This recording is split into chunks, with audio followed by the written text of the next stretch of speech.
Hi everyone, Angela here. In this video, I'll show you a quick way to make a double bow with two different ribbons. I'll be cutting the ribbons with my 6-inch Kai embroidery scissors. Links for all the tools I use can be found in the description below. The first ribbon is 3/8 of an inch wide or 9 millimeters. It looks the same on both sides and has a very fine wire along the edges. Cut a length about 19 inches or 48 centimeters long. Cut it longer if you want longer tails.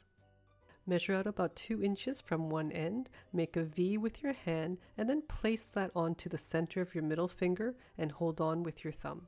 Then go up and around the index finger, through the middle of the V, around the middle finger, through the V again, up and around the index, and then around the outside of your middle finger and hold in place with your thumb.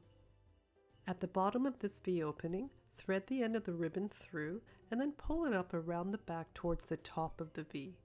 By doing this, there's a little loop created here. Go over the loop with the ribbon and then thread the end of the ribbon into the loop from the bottom. Keep pulling and wiggle it from side to side until the center is tightened, and then straighten it out a little bit. Pull down the other side and keep pulling on both ends until the center is nice and tight. Then put your fingers together and gently slide it off. Adjust and neaten up the top of your bow and then cut the tails on an angle to the length that you'd like. Next, I'm using a 1 inch or 2.5 centimeter wide ribbon that's the same on both sides, but this time I'm going to cut it 20 inches long. Measure about 3 or 4 inches from the end and then start wrapping around your fingers the same way, but this time when you come around that middle finger, just tuck the ribbon underneath before continuing. Wrap the ribbon around exactly the same way. You'll just have to overlap it on your fingers a little bit.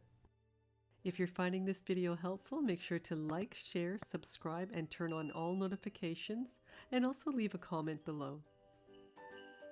To finish the ends, fold the ribbon in half lengthwise, and then cut it on an angle, making sure that the folded edge is shorter than the outer edge. And this will give you a nice dovetail.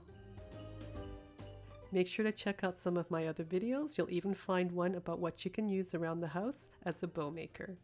Thanks again for watching. Until next time, take care and happy sewing.